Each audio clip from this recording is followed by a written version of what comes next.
In this video, I'm going to demonstrate how to insert a picture into PowerPoint and do some basic editing.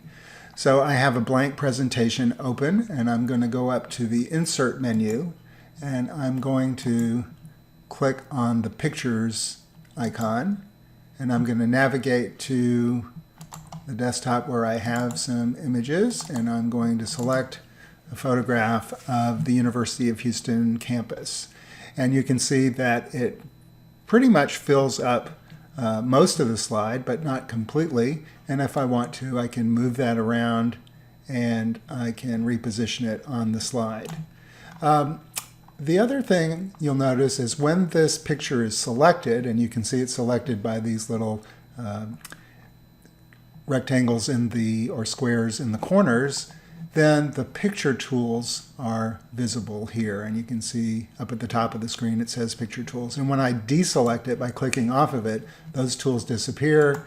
When I click one more time, sometimes you may need to double click, sometimes a single click works, sometimes a double click. Those picture tools come back, and you'll see that there are a number of things that you can do with pictures inserted into PowerPoint. So for example, I can change the sharpness, and I can mouse over and see what the effect is going to look like. I can adjust the brightness or contrast. So if I have an image that's too light or too dark, I can work with that here in PowerPoint. I can also click over here on the Colors tab, and I can change things like I can make this picture black and white if I want to, or maybe sepia toned, and I have some other options that I can play with. So those are things that you may want to explore. Over here you have some various borders that you can add to your image if you want to do that.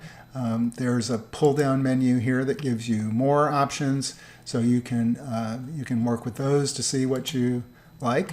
I also can crop this picture. Let's say it's a little bit wider than I want it to be. I can come over to the crop tool, and that then inserts these little black squares and angles that I can then just click on, and I can pull in by holding my mouse button down, and I can change the size of the picture. I can crop out the areas that I don't want anymore, and then can just click again to complete the crop.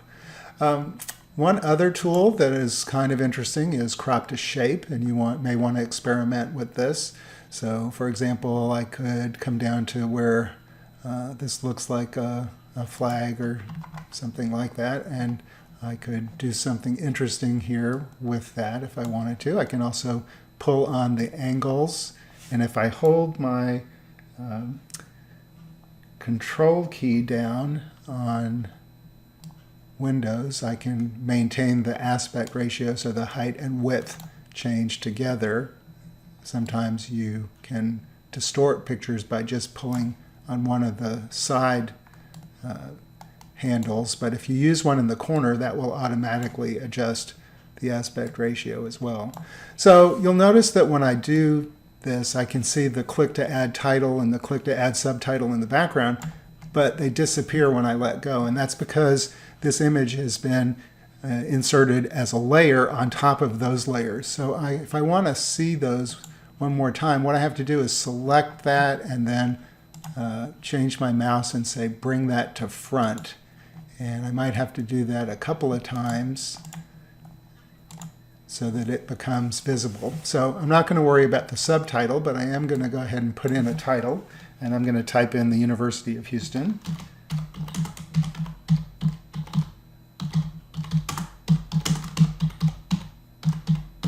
And you can see that there is, by default, black text that looks pretty good. And I can click off of that and see how it works. I can also reposition that somewhere else on the screen if I want to. I could also change the color if I want. And to do that, I'll just select that text and go up to the color tool. And let's pick white and see what white looks like. And I can, again, reposition that somewhere else on the screen if I want to, and just see how that goes. So these are some of the interesting things that you can do with images in PowerPoint, so you don't need a separate editing program to do some basic edits here within PowerPoint.